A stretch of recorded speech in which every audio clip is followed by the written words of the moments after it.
Hello, my name is Dr. Todd Fiore. I'd like to welcome you to our presentation of understanding the doctoral in residence experience, along with my colleague, Dr. Burrus. We are going to present our information. So there's a common thing that in online doctoral programs, students have to attend an in-person in residence. However, there's little or no published research in the literature about the administration or the effectiveness of such in residences. Including a question about whether it needs to be in person or whether it can be virtual. The Ashford College of Doctoral Studies initiated an in-residence workshop data project so we could better understand the student success as it relates to participation in the in-residence workshops. And in doing so, we came up with 3 research questions we wanted to answer. The first is, what differences, if any, exist in research progression between online doctoral students who attend differing number of in-residences prior to starting their dissertation or ADP planning courses.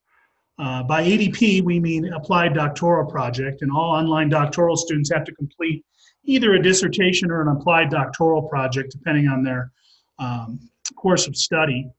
The planning courses are taken just before starting that research project.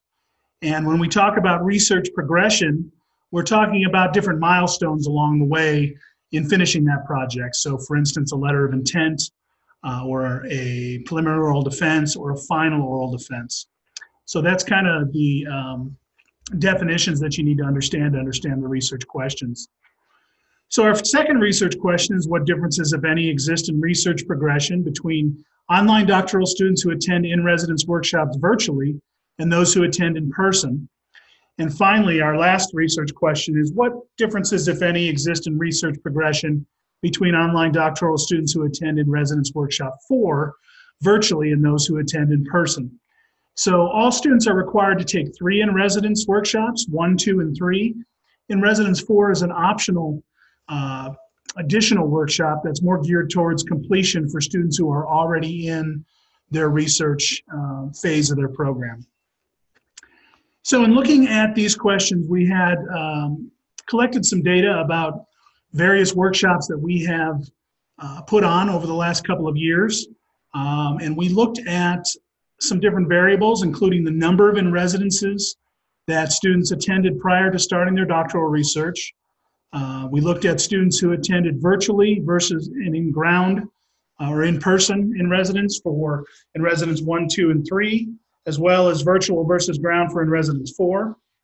And then we also looked at research milestone completed and time to completion. So for instance, if a student starts their, or completes their planning courses and then it takes them 13 weeks to get an approved LOI or letter of intent, that's what we measured as a research milestone. We did a one-way analysis to determine what differences existed in these variables. And we were able to find some interesting findings in terms of 3 different ways to answer these research questions. So the first thing we looked at was the number of in-residences attended. All students are required to take 3 in-residences prior to starting planning. However, due to financial constraints and other concerns, sometimes students don't always attend all 3 prior to starting their planning course. Some do 1, some do 2, and some do all 3. So we looked at that data, and it's seen in the table in the middle of this slide. There were 320 total students that we looked at, and they all attended either 0, 1, 2, or 3 in residences prior to starting their planning course. 230 of them completed a letter of intent, or PJT, a project justification template, which is part of the Applied Doctoral Project. And we looked at the time to completion in weeks for those students. What we saw was that students who attended at least 1 in-residence workshop prior to starting their planning course are more likely to achieve an approved LOI or PJT, and attending 2 or more workshops prior to planning had a positive effect on the time to completion of that first milestone, the LOI or PJT. We did not see much difference in the success rate or time to completion between students who attend 2 or 3 in-residences prior to planning 1. So we see that attending at least 1 has a positive impact, and attending 2 or more has a positive impact in terms of time to completion. We also looked at students who attended virtually versus those who attended in person for those first 3 in-residences. And using the same data set, we were able to deduce that those who attend at least 1 in-person on-ground in residence positively affected both the likelihood for success for their first milestone completion and in the time it takes to complete that milestone. So we also need to consider, though, that there may be other factors that are influencing success and time to completion, and more research about this is needed. Finally, we also looked at virtual versus in-person or virtual versus ground for the 4th in-residence, which is the completion workshop that happens during the research project phase. There were 68 total students we were able to look at. Of those, 35 attended on ground, 33 attended virtually. I'm looking at the table at the top right-hand corner here. Of those, 32 achieved the next milestone. And by next milestone, we mean in some cases, these students were already past their letter of intent or project justification template. So we looked at the next milestone. So it could be that they achieved their preliminary oral defense or they achieved their final oral defense. And then we looked at the time to completion from the time that they attended the in-residence to when they hit that milestone. And what we found was that these data may indicate that a virtual is at least on par with the ground or in-person in terms of student outcomes. However, we need to dig a little deeper into this. Also, more research will tell us if it is because the students are getting a little more one-on-one attention during the in-residence 4 format. We suspect that's the case, but we would need to do some more research to find out. So that's our analysis, and if we look at kind of where this leads us, a little discussion and what our recommendations might be. So our initial findings could support considering the following changes. We could allow students to attend 1 in-residence workshop virtually. Right now, the only way that you can attend virtually is if you get an exception, a policy exception, due to accommodations, due to disability, due to inability to travel, financial hardship.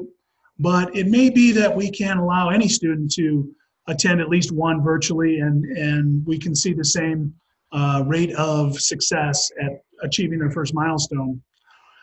Another thing we might recommend would be to have students attend their 3rd in-residence during the doctoral research phase.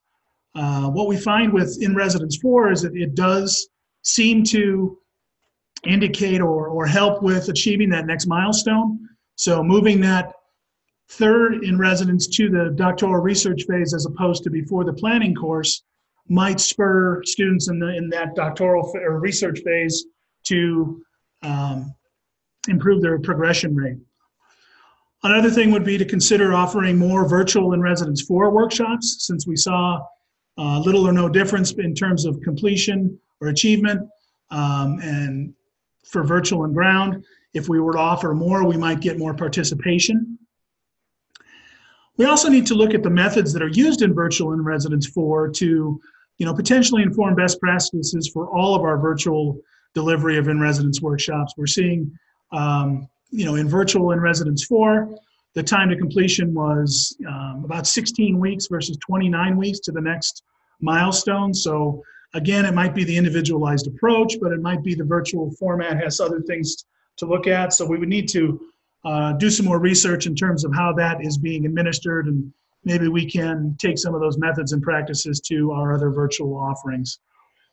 Finally, we'd like to conduct a qualitative study of the students that are participating in these in-residences, interview them, determine their perceptions of their experience and the effect that it'll have on progression. That way we can balance both the quantitative analysis we've done here with a qualitative look to kind of get an idea from them about what they think is helpful, and again, look at some best practices. Appreciate your time. If you have any questions, our emails are both listed on this slide, and we would love to talk to you about our research and talk to you about where we're going with this project. Thank you.